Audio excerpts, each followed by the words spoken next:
welcome to Stacking Triggers, a podcast about Magic the Gathering. I'm Caleb. I'm Bill. And I'm Dan. And we, by our powers combined, we are Voltron. Man, if only. Can you guys join me in MTGO so that way I play better then? Top Keck. I would have to play for you.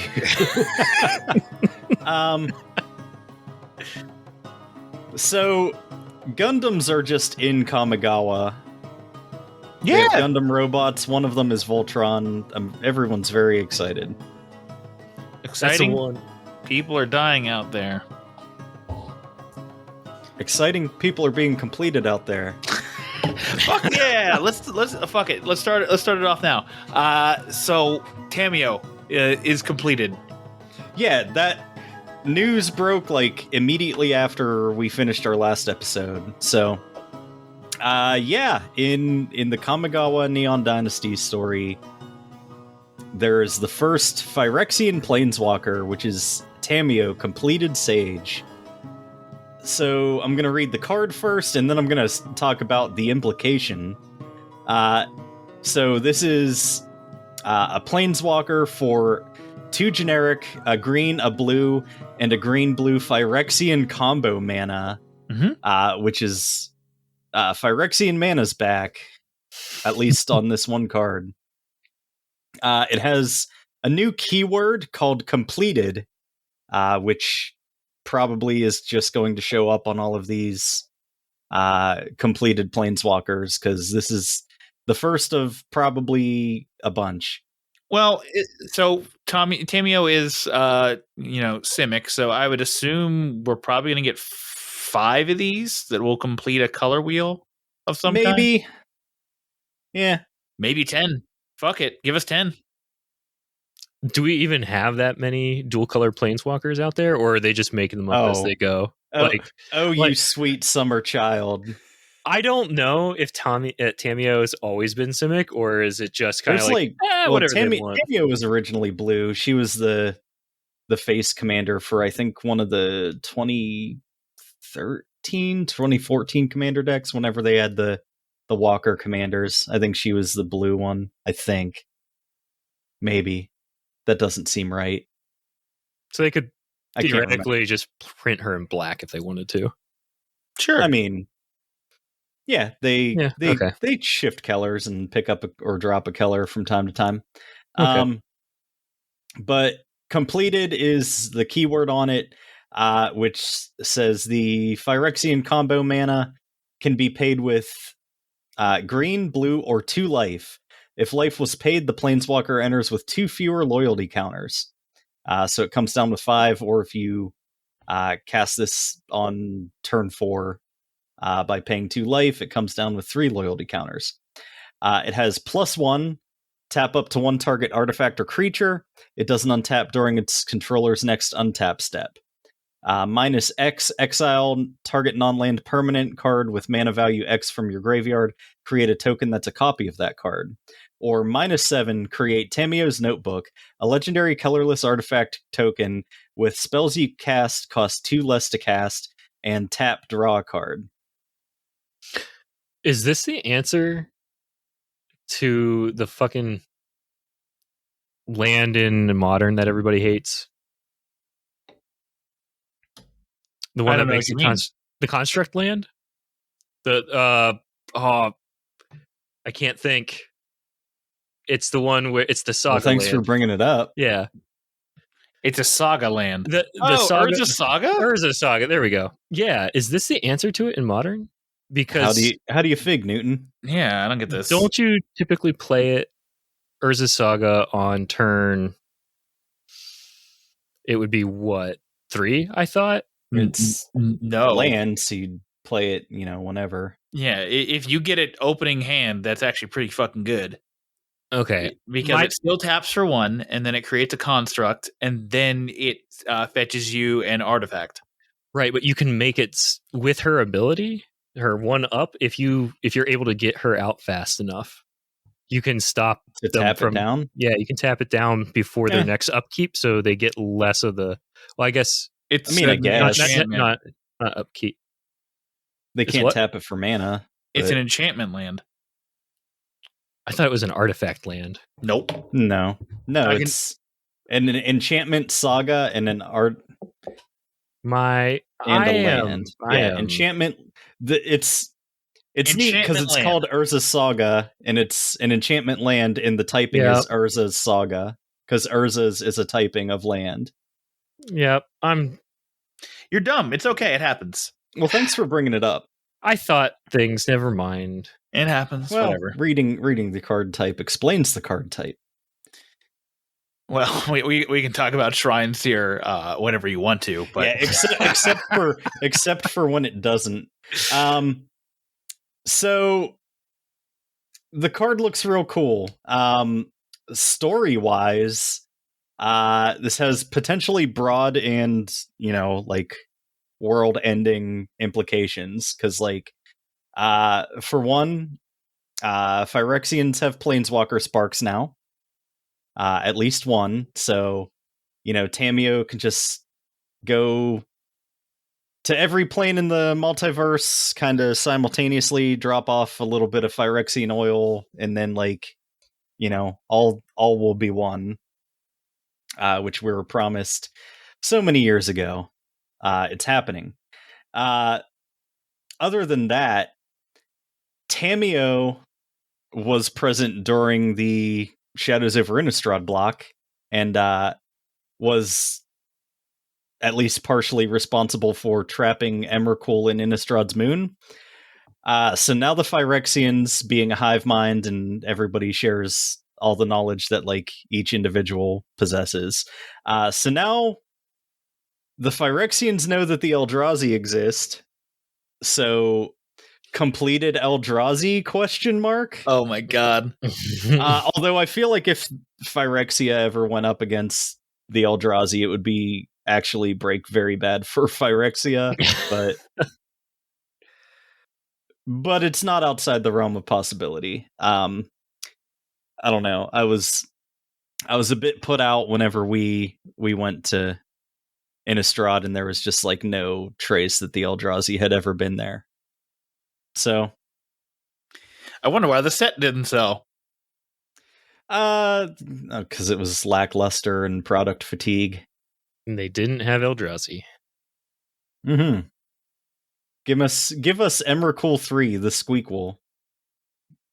Besides that, they did reveal the other planeswalkers that are in the set. So Tezzeret is back. Tezzeret, Betrayer of Flesh. So he's still seemingly working with the Phyrexians, or explicitly working with the Phyrexians.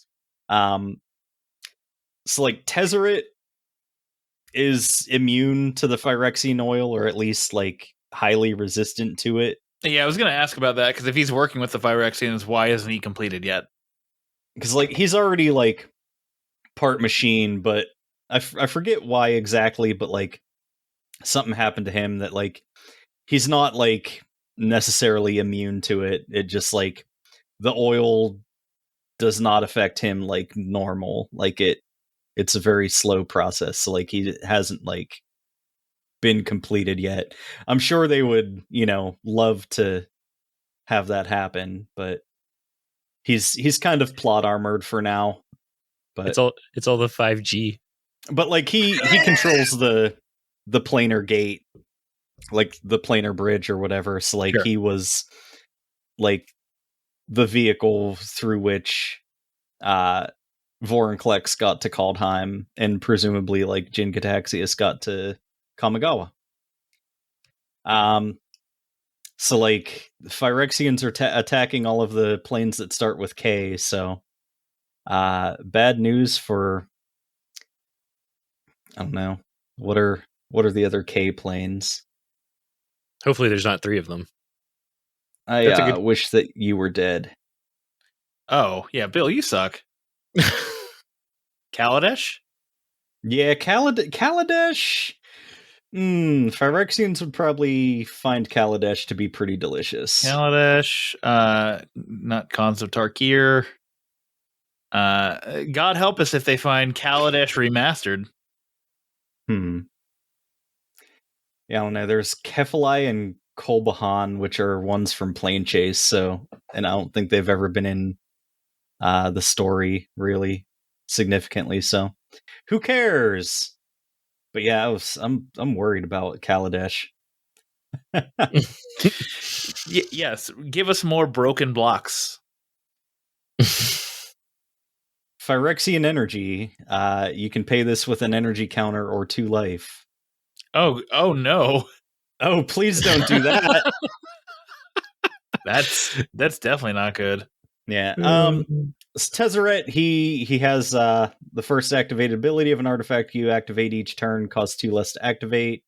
Up +1, draw 2 cards, then discard 2 cards unless you discard an artifact card.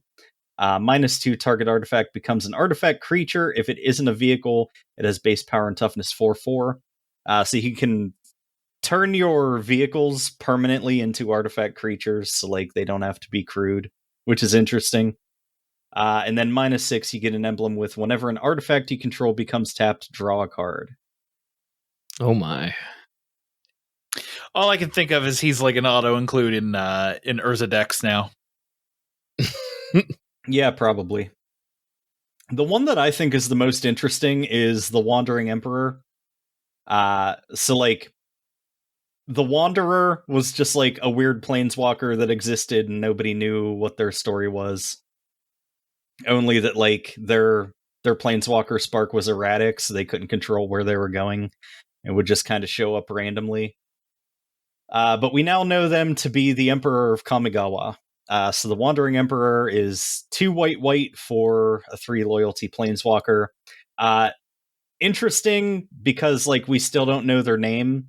It just says legendary planeswalker and there's no planeswalker type. Yeah, that is interesting. So it has flash, which kind of points to her erratic planeswalker spark. She can just show up.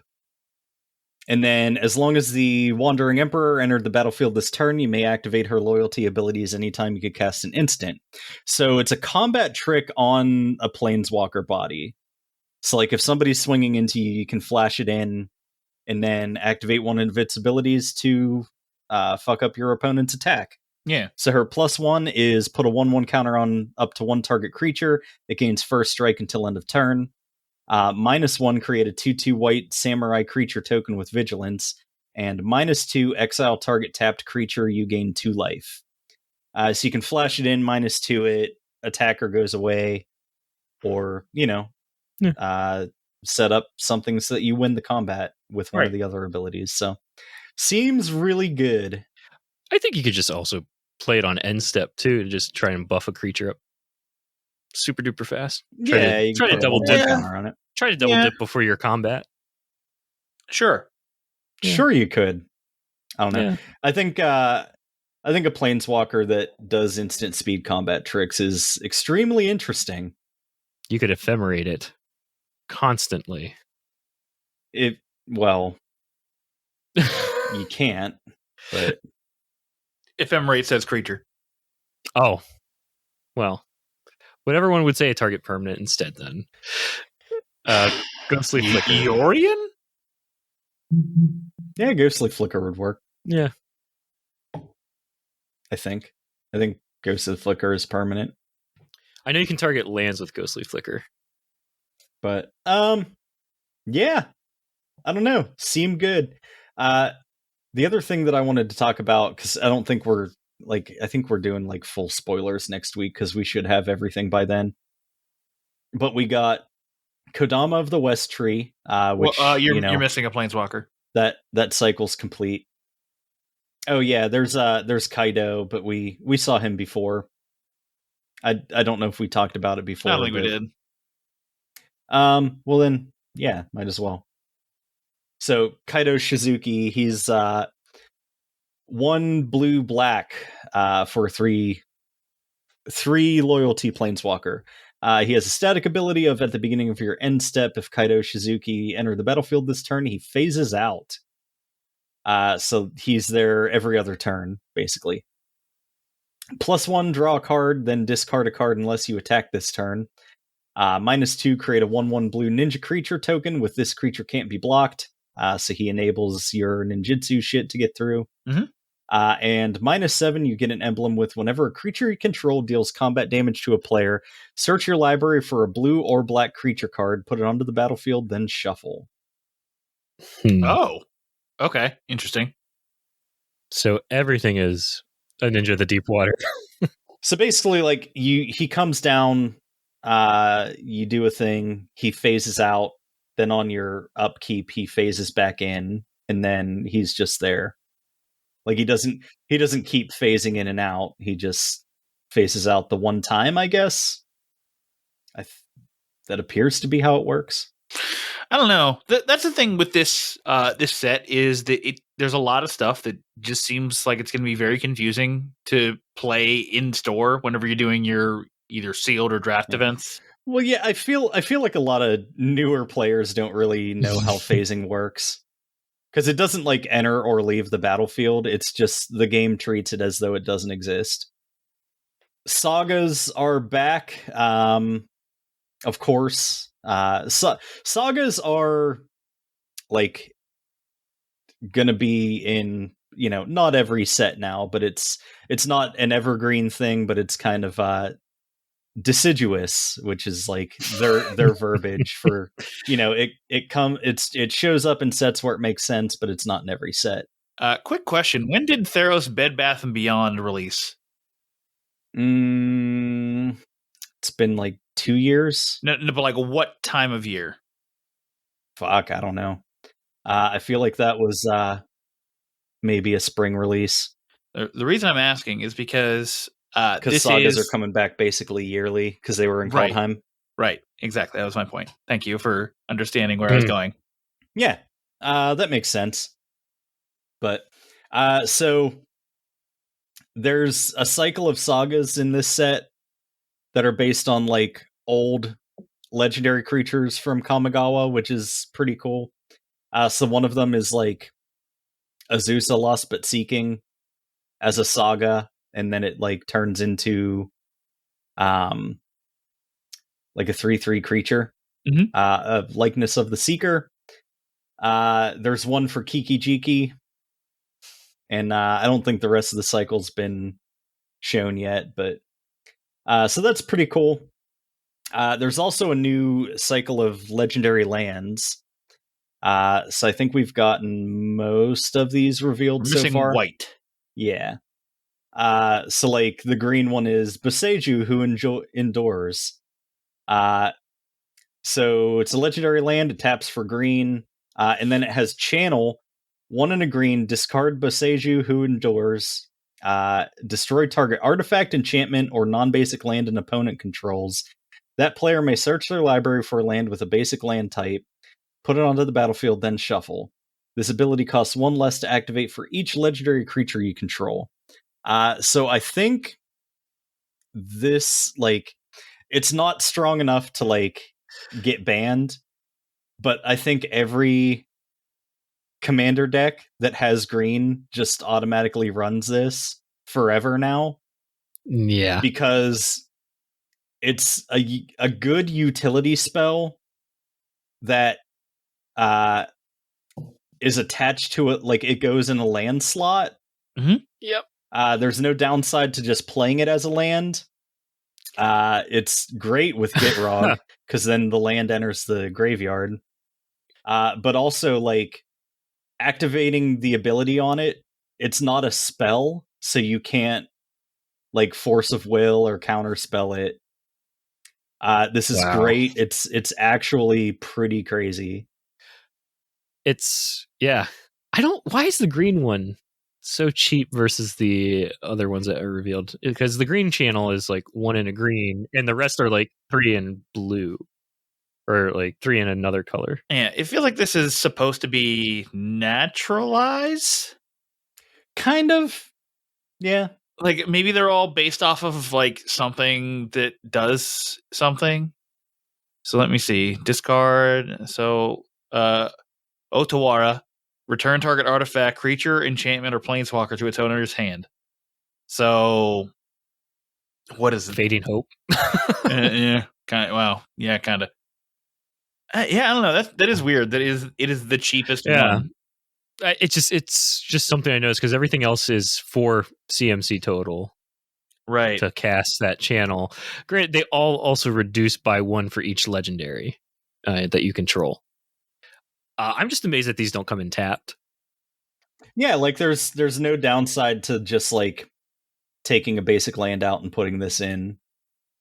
Fuck, you could actually just even run 4 of these of like each of them if you wanted to, because you could just you have the one on the field, and then it's like, oh, okay, now I just pop artifacts or enchantments as I need to, or like the AFR creature lands. Well, for Basenju or Baseju, but like the other stuff, like I don't know, recursion on a black spell, creature tokens on a red spell, bounce on a blue spell, so exile on a white. Probably. That'd be pretty cool if the white one Swords to Plowshared somebody. Oh man. They already have on Goldfish, MTG Goldfish, they already have the green one priced at $36. What? Sounds about right. It's the best one. It's just so much. Yeah. I don't know. The other mechanic they revealed for the set that I'm really excited about is Reconfigure.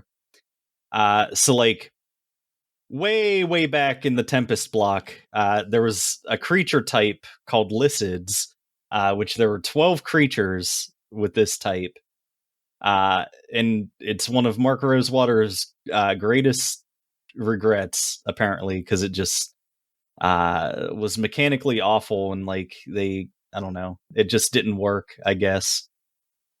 But like the Lycids all had, basically it was a creature that had an activated ability that turned it into an aura, just like at will, and attached it to another creature, because they were like these parasitic creatures.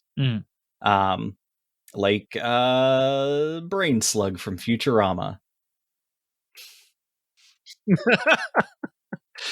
But like that's kind of back in the form of the reconfigure mechanics. So like you play the reconfigure creature, it is a creature, but then you can pay a mana cost and attach it to a creature that you control, and it becomes essentially an equipment. And like while it's attached, it's not a creature, so you can pay the cost to attach or unattach it. So like example of this is the Reality Chip, which is 1 and a blue for a 0/4 legendary artifact creature equipment jellyfish. You may look at the top part of your library at any time. As long as the Reality Chip is attached to a creature, you may play lands and cast spells from the top of your library. Reconfigure for 2 and a blue. So blue's got a Courser of Crufix now. Yep. You can. I feel like so commander wise, which is where I really feel like this goes nuts. Is you just play a bunch of cheap hexproof creatures, and then you have your hexproof creature, and then you Reality Chip your hexproof creature, and then it just lives forever. Seems decent. And then you just like rip spells off the top of your library, and it doesn't matter anymore. Let's see here. While attached, it's not a creature. I wonder if the rulings are going to be as an equipment, right? So if your creature dies, it goes away, or it falls back onto the it just falls off because it's an equipment, right?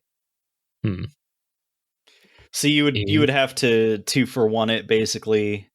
Like it survives board wipes because it's not a creature when the board wipe goes off, and then like if you want to kill it, like you have to kill the creature it's attached to, and then you can just reconfigure in response to put it on a different thing. But it is a creature. It is a creature when it's not attached to something. Right. Okay. I see what you're saying. But it's always an artifact, so you can just, kill it with artifact destruction. It also shows up in the card Anchor to Reality. Yeah. And Simeon Sling, which is a monkey that rides on a guy's shoulder and throws shit at people. Yeah. What? Simeon Sling, the best card in the set. It's a red mana for a 1/1 artifact creature equipment monkey. Equipped creature gets +1/+1 whenever Simeon Sling or equipped creature becomes blocked. It deals 1 damage to defending player. Reconfigure for 2 generic mana. Oh my god. And the art is just a little pissed off monkey sitting on a guy's shoulder with like some golf balls that it's ready to like whip at somebody. It's pretty fancy. Yeah. Oh man, I'm so excited that mechs are just a thing. We've got Gundams. Fuck. I'm so ready for this. There is a creature in the set that has the creature type Turtle Ninja. I'm surprised they didn't tack on Mutant Teenager. True. So I'm surprised also, you know how we got the one card previewed really early and there's like 4 different colors of it. Why didn't they do that with this turtle? Yeah, it's a good point. They could have had it in like red, blue, purple, and orange like neon frame. Yeah. Why did they drop the ball? They knew what you were doing. I mean, you can play 4 of them in a deck, so. Right. You could have had one of each color, and then you could have had the whatchamacallit. Yeah. There's a rat one that's just like a silver fur. 7-tailed mentor.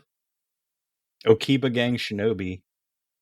The other thing that I kind of noticed, like flipping through some of the cards they revealed that I thought was interesting is that ability counters are back from Ikoria. So like the Kappa Tech Wrecker, which is the Ninja Turtle, it says it enters the battlefield with a death touch counter on it. Oh, nice. And then there's things that there's stuff in the set that cares about like creatures that are modified. I don't know if that's the exact word they use, but like yes. Things are modified if it has an equipment or a counter on it. I think you have to be careful. I think it's +1/+1 counter. No, what? I don't think so. No, it says modified creatures. So anything with a counter on it. So +1/+1 counter, -1/-1 counter. Vigilance, death touch, flying counters, valor counters. We were talking about intrepid adversary. Valor counters, I would assume. Yeah. Yeah, like Guardians of Aboro is one. It's a 3/4 with defender for 2 and a blue. It has defender and it has modified creatures you control can attack as though they didn't have defender. Equipment, auras you control, and counters are modifications. Okay. I thought for some reason it was +1/+1. Oh wait, equipment and auras are okay. So that makes that makes sense then. Okay, specifically auras you control. So like if somebody like puts an aura, like if somebody pacifies one of your creatures, then like that doesn't count as being modified. That's fine. That's actually useful to know because I was like, oh, that's just requires you to put like +1/+1 counters mainly on this, and then like have other counters and stuff. So knowing that it affects equipment or like anything that's equipped with an aura or an equipment is great. Yeah. I guess real quick, I'm also going to talk about the new Ninja of the Deep Hours because it's fucking crazy. So like Ninja of the Deep Hours is 2 generic and 2 blue for a 2/2 ninja that has ninjutsu for 1 and a blue. And whenever it deals combat damage to another player, you draw a card. So now we have Moon Circuit Hacker, which is 1 and a blue for a 2/1 ninja. Enchantment creature human ninja. And it has ninjutsu for a blue. So it's, across the board half the cost of Ninja of the Deep Hours. Whenever Moon Circuit Hacker deals combat damage to a player, you may draw a card. If you do, discard a card unless Moon Circuit Hacker entered the battlefield this turn. So when it comes down, it's better than Ninja of the Deep Hour, but it's worse for all ensuing turns, basically, because you have to discard a card also. Unless you kind of build your deck around that and want to in Madness type decks, this would be crazy. And it's also Pauper legal, so. Also, why not just run 8 Ninja of the Deep Hours? Because that's what this does. Yeah, it's true. Ooh. Oh my god. This is so crazy in the fucking the mono blue Delver decks, or blue black Fae or blue red Fae, because you just return your Spell Stutter Sprite and then play it again. Ban Spell Stutter Sprite. I think the worst part about it is that it's 1 blue mana for ninjutsu. 1 blue mana. That leaves you so much more flexibility than Ninja the Deep Hour. I'm not saying you replace Ninja the Deep Hour, but you throw this in and you just that's so much more flexibility to, throw whatever else you want out there. Yeah, it's really good, right? I kind of agree. I think it's an auto include in those decks. Yeah. But what do you take out though? I don't know. I'd have to look at it. Because I think those decks are pretty strong as is. Right. So you make them stronger by giving them this card. Yeah. Wait, hold on. I'm looking at an alt card, and is this person stealing a fucking fish? Is he going to pleasure himself with it? That was my thought. Prosperous Thief. If you look at the alt art. He is stealing a goddamn fish. I'm looking for it. This is my fish now. It's totally my fish. Prosperous Thief. Oh yeah, he's definitely pleasuring himself with that fish. I'm excited for all the alt arts. I love how flashy it is. Whenever 1 or more ninja or rogue creatures you control deal combat damage to a player, create a treasure token. Oh yeah. Wait, does he go in modern rogues? Maybe. Probably.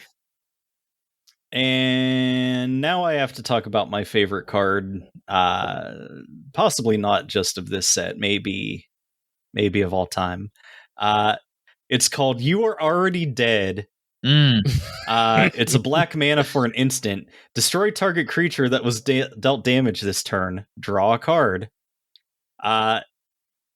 So You Are Already Dead is an anime meme from fucking Fist of the North Star? Yes. Yeah. So what it translates to in Japanese is Omaiwamu Shindayu. And the guy goes, Nani? And then he explodes. If you haven't seen it, just look up the scene on YouTube. Because it's horrifying. Well, not horrifying, but it's I can't even say the word, because the people just start exploding, because he punches a bunch of people and they just start exploding. Yeah, it's great. Also, just go watch Fist of the North Star. It's fucking crazy. Also, I like the flavor text on it. So swift and sharp was his blade that the ogre never even felt the cut. Yeah. So now your fucking Kuumbaj witches in Pauper can just kill an Ulamog's Crusher by tapping to deal it 1 damage, and then you play You Are Already Dead. Oh man, the art for it too is pretty neat. Yeah, I like it. It's like a samurai behind the guy with his blade drawn like he just made a cut, that he fucking shadow step teleported behind him and said, nothing personal, kid. You could also see the ogre is starting to slide off of his own torso. Yeah. This is such a fucking. This is the greatest product that has ever been made, and I'm going to buy it all. Yeah, so that's the other thing is I think this is the most hype for a set we've been in a while. Like I know Caleb did not give a fuck about the Innistrad block at all. I bought like one. It's been a few since I really could get on board with it. Yeah, I think it was Like, AFR that we were all excited about. Even Kaldheim didn't really do a whole lot for me, and Kaldheim was like, "Hey, Phyrexians are coming back." Yeah, but like this set, like speaks to me, dude. Like this is my kind of shit. Like there's like, I think there's good affinity support. I think ninjutsu is interesting. So yeah, this set just takes me back to Saturday Night Toonami, right? Yeah, like all the alt cards on it. Yeah, that's where it takes me. I can't wait to buy the fucking Hatsune Miku fucking secret lair that they're about to announce. Oh no! What's this? Show me this. Oh, there was a tweet or an Instagram post a couple of days ago, or no, not a couple of days, a couple hours ago. Share it. Didn't you share it? You shared it as well. Yeah. That one. Yeah. Yes. I was wondering the fuck. They just tweeted out this picture of Hatsune Miku holding magic cards. I don't know who it just said tomorrow. Miku is. A Vocaloid. Come on. From what? Get the heck out of here, Boomer. It's called Vocaloid. It's like she's like a virtual pop diva. So Seraphine. There was like kinda, yeah. But do you know who Seraphine is? I don't know, maybe. It's a League of Legends character. Oh, gotcha. Yeah. There was video games and like merchandise with Hatsune Miku and like virtual albums and like virtual like concerts where they had like a hologram of her singing. It's nuts. Okay. It's decent music too. It's not bad. Yeah. I like it. Okay. It's human music. Human music. I like it. I hope it's not a secret lair. It will be. Oh, it 100% will be. Come on. What do you think this is? Fair? Fun? Good for you? It's an opportunity for cross-merchandising, which means you're going to buy cards directly from Wizards. Oh, no. This is Miku. This is Miku inviting us to play Magic in the metaverse. Unless... Oh, no. That's even worse, Bill. Yeah. Unless it's a VR experience. Oh, my. Where you get to play Magic cards on Hatsune Miku's naked torso. Like she's one of the ladies in the high-end sexy sushi restaurants. Sushi bars? Yeah. What is it? I think you're onto something. It might not be VR, but remember there was I don't know if you guys saw the announcement. Augmented reality? Right. No, they did a thing with that like recently. Like Wizards of Legend supposedly, yeah. Supposedly, they did something with augmented reality. Only available at WPN premium stores. Please understand. Yeah.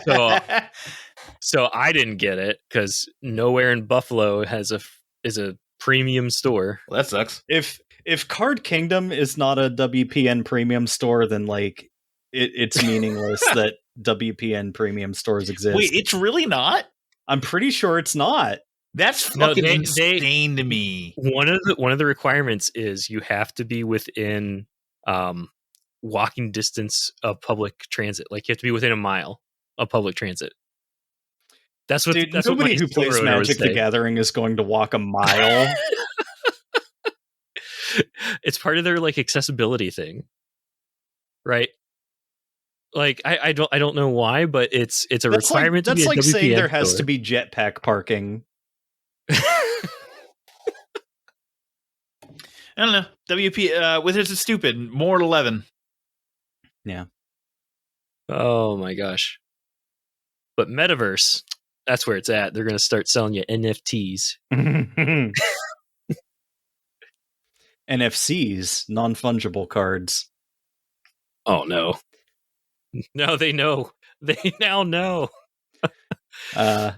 They'll make a set that's all NFCs, but it stands for non-fun cards, and it's all mono white, and it's only Bill's allowed to buy it. That's true. We forgot to talk about this. So, Bill, you've been playing the Magic on Magic Online. Yeah, I've been playing on MTGO a lot. And I decided I would build the Is It Delver deck to go into Standard, which only has 108 active players every night. So that's a surprise to me. But also, in the league, I played 5 matches. 3 out of those 5 matches, mono white. Nice. Those 3 always had their removal and multiple copies. That sounds like mono white. They always had their Brutal Cathar or their Portable Hole. I was very, very mad. Just all the time. Yep, that sounds like mono white. I don't like mono white. I want diversity. I want to talk about your Cycle Storm adventures and things you're doing wrong. Yeah, I'm doing lots of things wrong in that deck. I feel like that deck might be smarter than me at times. Yes, because you have to do a lot of math. Yes. So just to shout out, I stole that deck list from the Epic Storm off of YouTube. Giving credit where the credit's due. Watched them play it, and I was just and played against it, and I was just like, that is a really fun looking deck. I'm going to try it. It's a lot harder to pilot than I thought. But Dan, tell me, how am I doing bad? Well, I mean, so this is just general stuff. This isn't even like I know how the deck works. Like I witnessed you playing the deck, and I'm like, okay, here are the combo pieces. Here's where I think you should be pushing. Here's where you should be holding. Because in a combo deck, you should be holding a lot of the time. Like there's very few times where you should be pushing in a combo deck. You have to wait for several pieces to even hit your hand before you even think about moving in for the big plays. So first and foremost, on MTG Arena or on MTG Online, there's a timer. There's a 25-minute timer. You take 30 seconds to fucking mulligan. That's too much. That's too much time. When every fucking minute is precious and you don't understand how your deck is working, you need a mulligan faster. But in general, you're also taking too long. And I know why you're taking too long is because you're too fucking worried about what your opponent's doing on their turn when you're playing a solitaire deck that doesn't give a fuck about anything your opponent is doing. Like, so you should not be spending your time on your opponent's turn worrying about what's on your opponent's board or what they're doing. Your job on your opponent's turn is to determine what you're doing on your next turn. Period. End of sentence. Yep. Nothing else fucking matters. Also, you're missing activations. There was one, I counted several times where you have a mana floating or mana available at your opponent's end step, and you have like 3 or 4 cycle creatures in your hand, and you're not cycling at your opponent's end step. Like you're gonna get 2 free cards basically, like in succession. Take advantage of that. You need to see more of your deck with this deck. This deck requires like shit to be in the graveyard and for you to like get through your deck. So take advantage of it. Yeah, I agree. I'm trying to get faster at the opening hand stuff. That's more of a nitpick, but like I said, the most important thing is you don't care about your opponent's turn. It does not matter. You figure out what you like your opening plays on your turn, and then you move from there. Like you should be thinking, all right, if I do this, and then I get this is what I do. Or if I get this is what I do. Or if I get this is what I do. Okay. I think a lot of it's going to come from playing it more as well. But I appreciates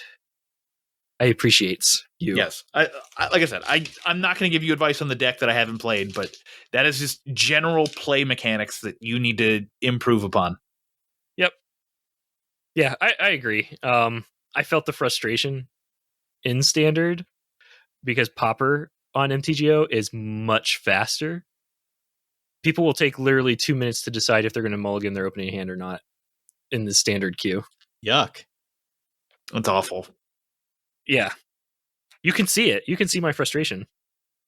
on the YouTubes.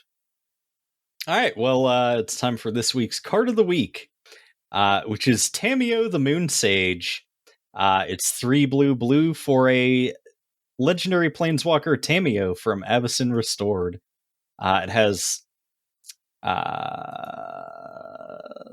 doesn't say because the image is cut off, so I don't know what its starting loyalty is. It has +1 tap target permanent. It doesn't untap during its controller's next untap step. -2 draw a card for each tapped creature target player controls. And -8 you get an emblem with you have no maximum hand size, and whenever a card is put into your graveyard from anywhere, you may return it to your hand. Damn. That emblem's fucking nuts. It starts with 4 loyalty. Well, there you go. So you can doubling season it and just get the emblem. Seems decent. I mean, I just feel like you could doubling season or 4 and collects it. So, like, you know, we already knew those cards were good. Yeah. Wow. There are a lot of mechs in this new set. Holy cow. Yeah, it's great.